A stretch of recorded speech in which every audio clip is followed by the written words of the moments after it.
Job chapter 42, to the end of the book of Job. And it didn't take us as long as it took John Calvin. Repentance and restoration. Subtitled it the Gospel according to Job. Well, we first have humbling. Now, God had spoken to Job, and Job responded in silent awe with very, very few words, saying that I have heard of you by the hearing of our ear, but now my eyes sees you. Therefore I retract and I repent in dust and ashes. Now, God loves Job so much enough to humble him. Now, Job, he's not repenting because his friends, his buddies, were right all this time, that he had some kind of secret sin. And finally now he's beginning to admit them. He still maintains his integrity, just like he did all along. But he realizes now that he had been somewhat presumptuous.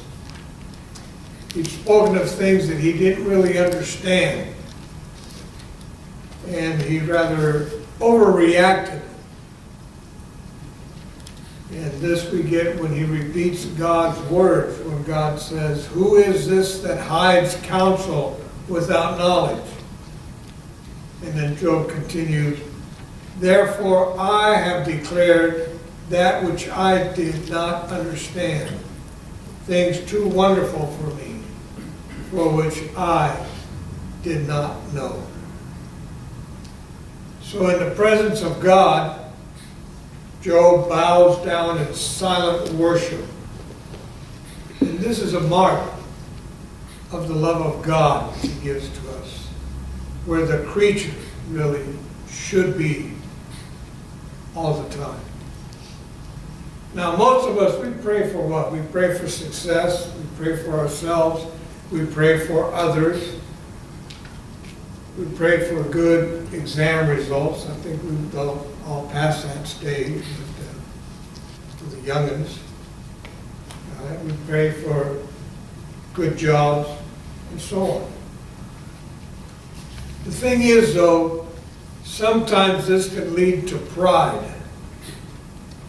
We end up saying, "Hey, look at me. Look at how God has blessed me. How he's been good to me. I'm kind of special." Well, the problem is that pride will sometimes lead to independence from God. And this independence from him then eventually can lead to a complete separation from him. So the most compassionate and merciful thing that God can do is bring us low so that we're going to bow before him, lean on him, and fully trust him. Now, there may have been a time in life, or if not, there probably more than likely will be a time when everything is going to go topsy-turvy for you, turn upside down, and seem to go wrong. But God, in his compassion and in his mercy, he will bring us low at that point so that we end up having to lean on him alone. If I could remember that song, "Lean on Me."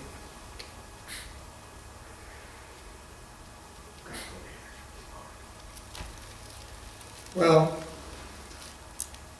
some of us can probably attest to that. I know that I can. Years ago, quite a few years ago. I told a good friend of mine, Larry, what had occurred.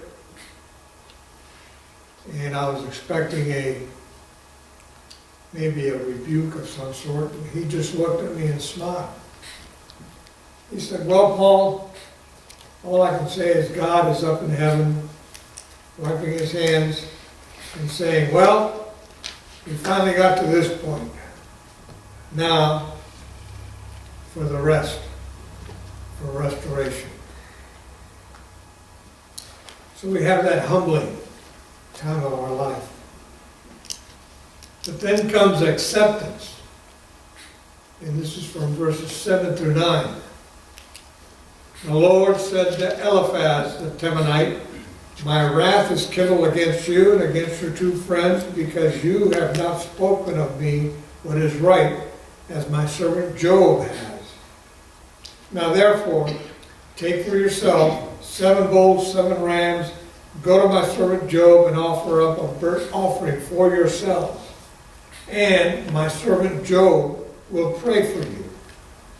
For I will accept him, so that I may not do to you according to your folly. In other words, what you deserve. Because you have not spoken of me what is right, as my servant Job has.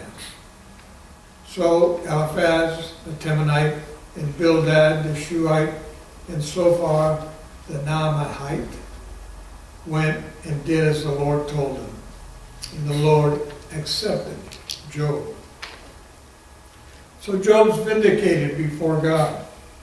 He, that is God, declares him to be in the right. And he acknowledges Job as one of his people. And we can see this 3 ways. First, one, this is what Job has wanted all along. So how does God vindicate him? By saying that Job has spoken rightly of him, and that his friends haven't. God talks to Eliphaz in verse 7, and he says, my wrath is kindled against you and against your two friends, because you have not spoken of me what is right, as my servant Job. And then second, God calls Job his servant, just as he did in the prologue. This is the same way which God called Moses and the prophets. The word speaks of a covenant relationship. And third, it's kind of ironic though, that the friends here are told that Job is going to pray for them. And this is what I'll say funny about God. He does everything the opposite of what we actually would expect. If we'd have been in the position of those 3, of Job's friends, maybe we would think that we would end up praying for that sinner Job. We would stand on maybe and use today the verse from James chapter 5 verse 16, where it says the effective prayer of a righteous man can accomplish much. So we would think ourselves as being righteous. But instead, it's going to be Job that's going to pray, and they will offer the sacrifices. So he says, take for yourselves 7 bulls, 7 rams, go to my servant Job and offer up that burnt offering for yourself, and my servant Job will pray for you. And I'm going to accept his prayer, so that I don't do to you what you deserve. I'm paraphrasing there, of course. So this shows us that it's Job who is righteous. Job is justified. And Job is the one that is vindicated before God. So only the people who are in a right relationship with God are the ones that can pray and have their prayers answered.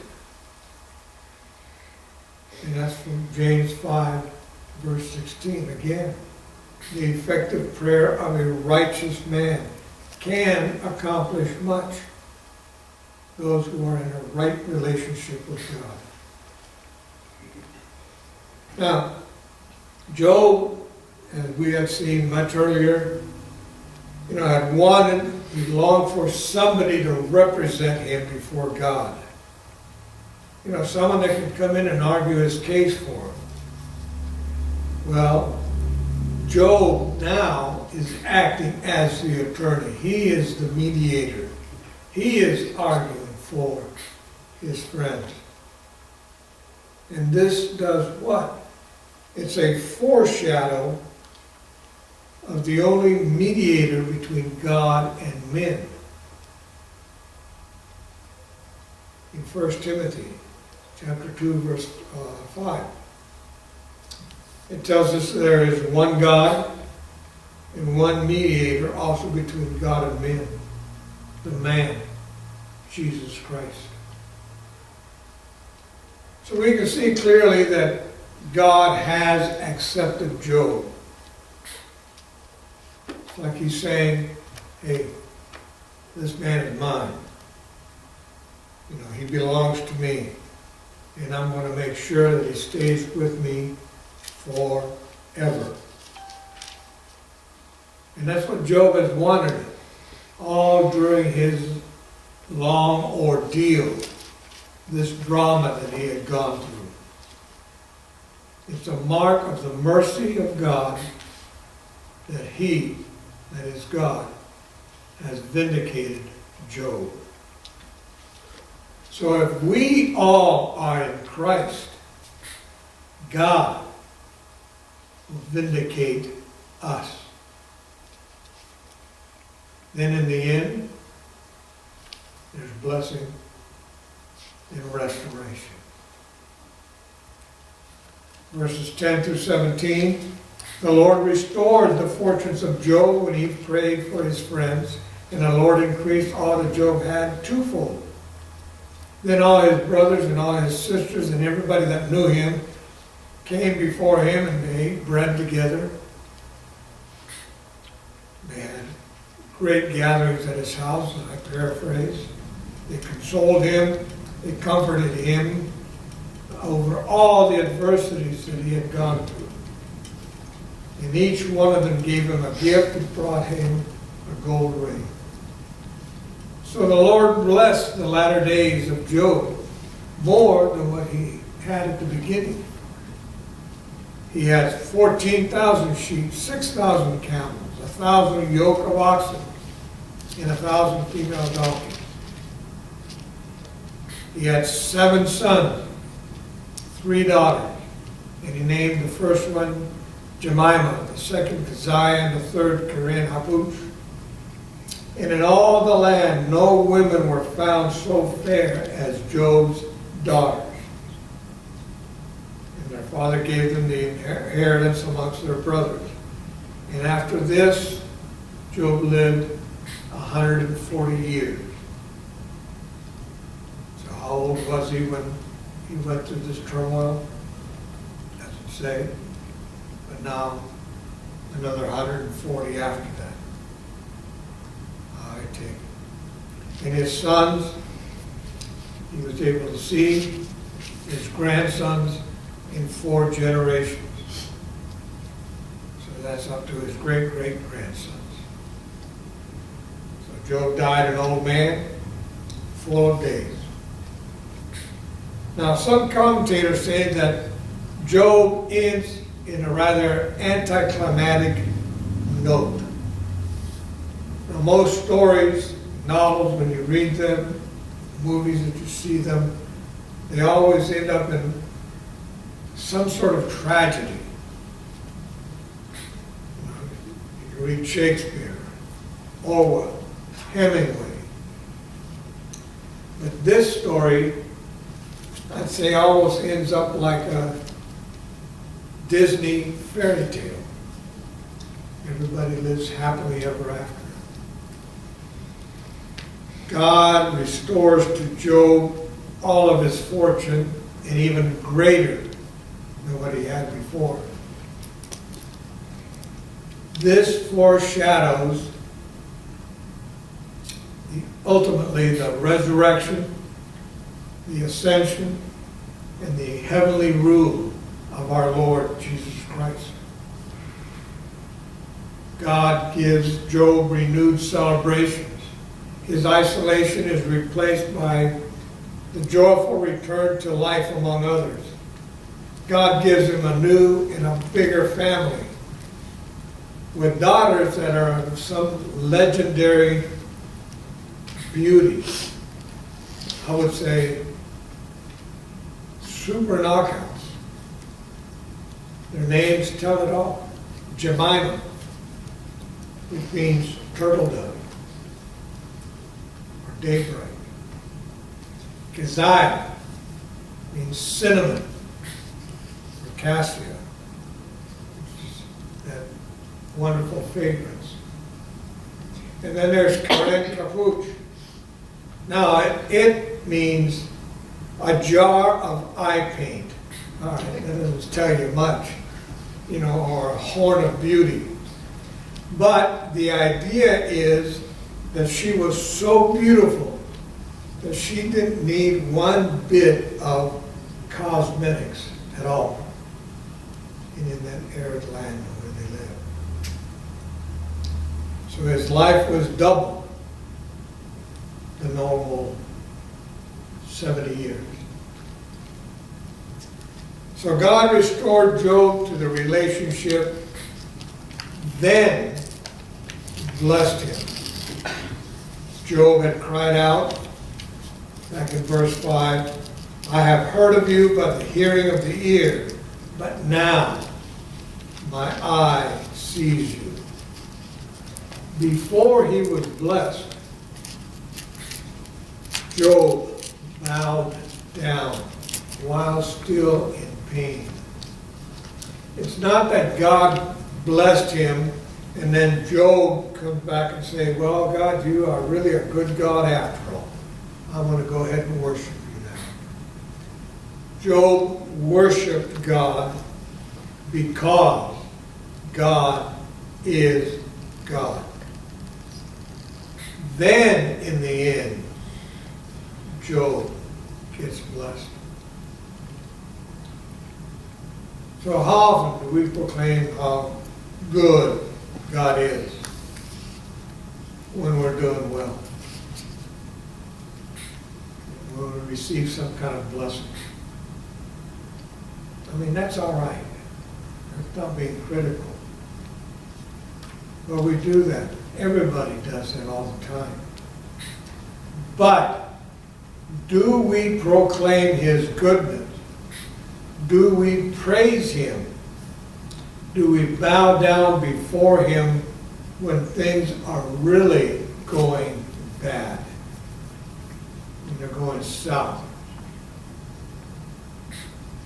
Do we worship him because he is God? Or do we worship him because he blessed us?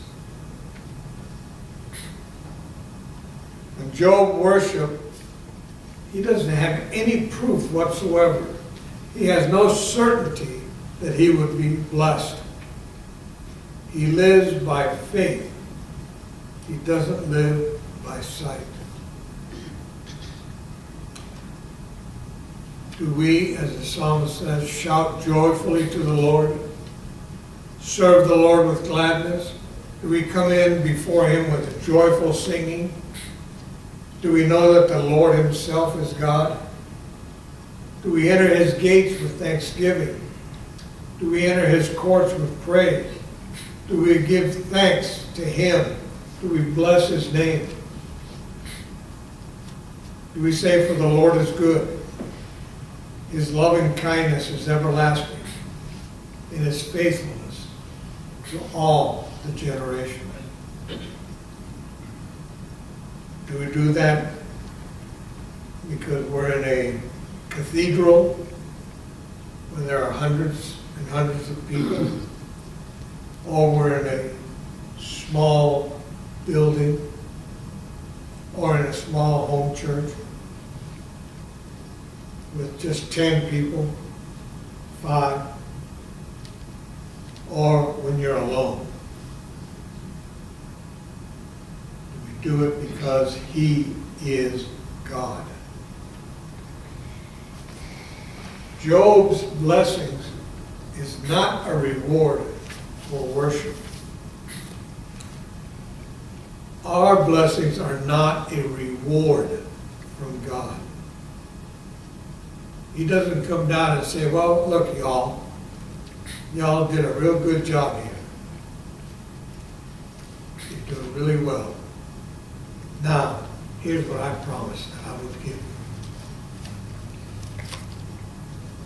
The doubling of Job's wealth points only to the grace. God is pouring out undeserved blessings. God is nobody's debtor. He doesn't owe anyone anything. He blesses us because we put Him first. He blesses us because He is God. Again, He doesn't owe anything to anybody. So above all, the most important thing about a blessing is what happens at the end. In James 5, verses 7 and 11, just read in part. Be patient, brethren, until the coming of the Lord. We count those blessed who endure. You have heard of the endurance, some say the patience of Job, better said the perseverance of Job, and have seen the outcome of the Lord's dealings, that the Lord is full of compassion and He is full of mercy. In 16 and 17, the last two verses, we read, Job lived 140 years and saw his sons and his grandsons 4 generations. Then he died, an old man, full of days. Job's life ended long and blessed.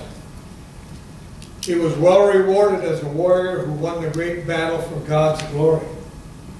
So the most important purposes were accomplished by his trial. Job became a much better man than he ever was before.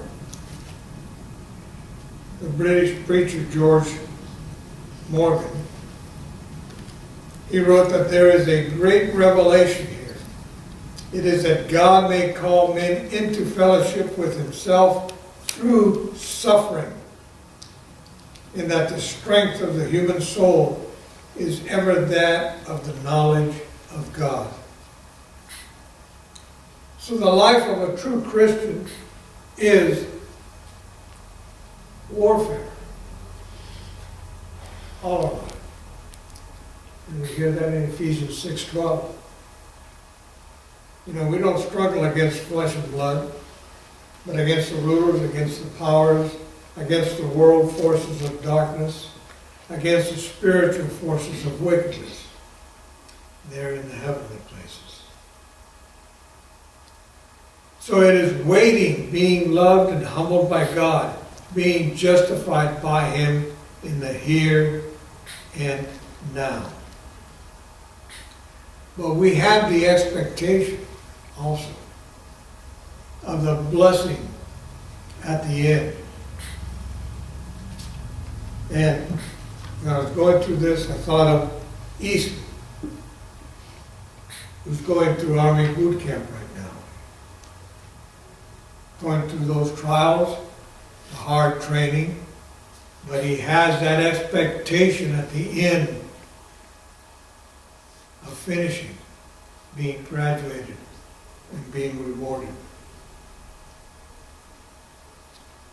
When we are blessed in the here and now, And God in His grace will pour out all manners of blessings. He will. But that's just an itty bitty smidgen, foretaste of the blessings that are going to be poured out at the end. Those blessings will be every bit as real and better than those that were poured out on Job. So what Job foreshadowed now is fulfilled in the suffering, the faith, the life, the death, the resurrection, ascension, and the heavenly reign of Jesus Christ. So to close this, Job, the whole book, is about true worship, about bowing down in humble adoration to the one who is God. It's about leaving our agonizing, unanswered questions at His feet, God's feet. We are His creatures, and He alone is our Creator. Now, we can't be presumptuous like many people here and worldwide.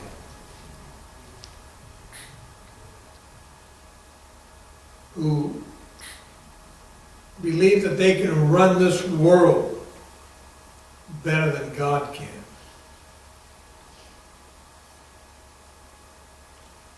We must do what is affirmed in Job 28, verse 28. And that is to bow down before God in loving fear and turn away from evil. Now, the New Testament says to repent and believe, to hear and heed the gospel. Here, we have what we call the gospel of Job. Repentance and faith practiced at the beginning, and repentance and faith being affirmed at the end. Job is about our Lord Jesus Christ, passionately. Job foreshadows Jesus in His blamelessness and in His steadfastness through undeserved suffering. As a priestly figure who offers sacrifices for his children at the start, this is Job, and for his friends then at the end.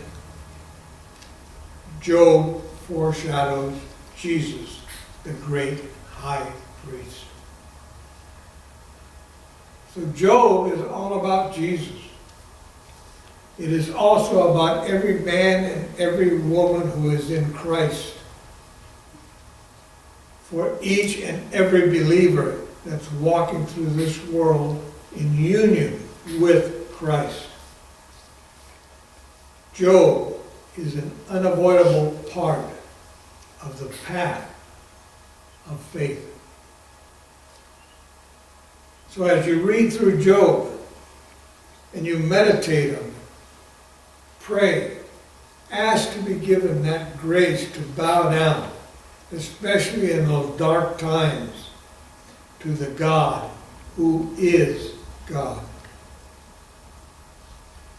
God is God to the wild,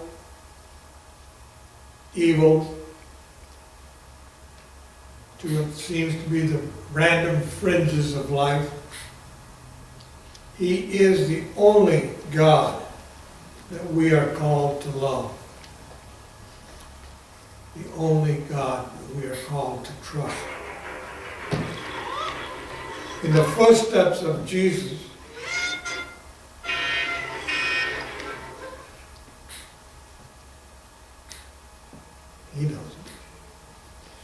In the footsteps of Jesus, we also need to entrust ourselves, just as it is written in Peter's first letter, verse 23 of the 2nd chapter. That Jesus, while he was being reviled, he didn't revile in return. While suffering, he uttered no threats. And that's hard for a lot of us to do. But Jesus kept entrusting to him, that is God the Father, who judges righteously.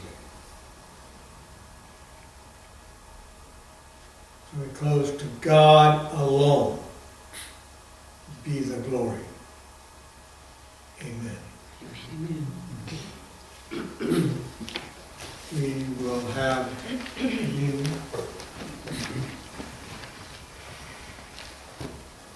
Communion is a time for us to remember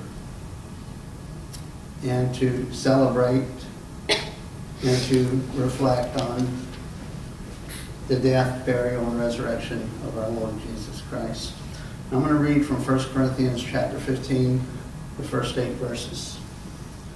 And it will remind us of the death, burial, and resurrection of our Lord. I would remind you, brothers, of the gospel that I preached to you, which you received, in which you stand, and by which you are being saved, if you hold fast to the word that I preached to you, unless you believed in vain.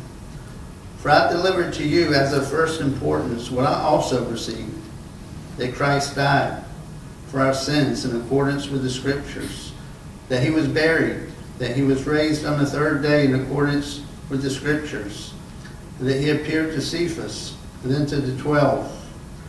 Then he appeared to more than 500 brothers at one time, most of whom are still alive, though some have fallen asleep.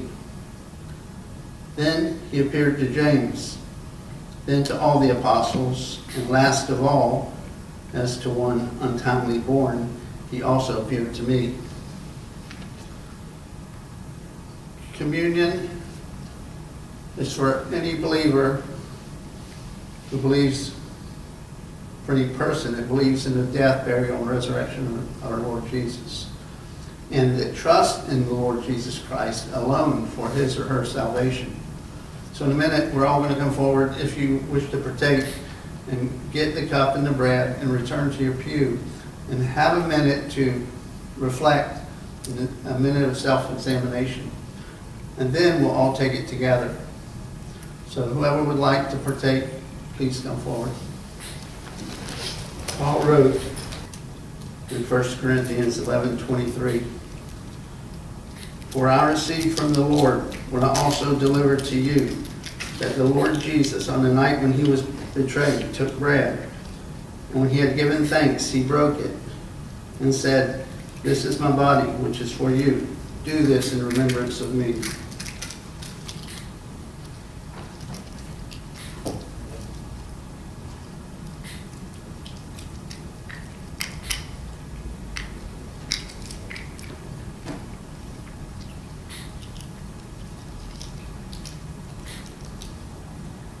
In the same way, he also took the cup after supper, saying, "This cup is a new covenant in my blood.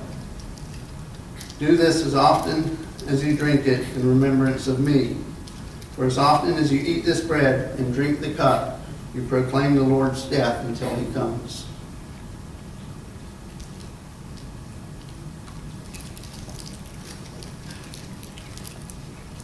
I'd like to close with the benediction written by Paul in 2 Corinthians 13:14. "The grace of the Lord Jesus Christ and the love of God and the fellowship of the Holy Spirit be with you all." Amen. Amen.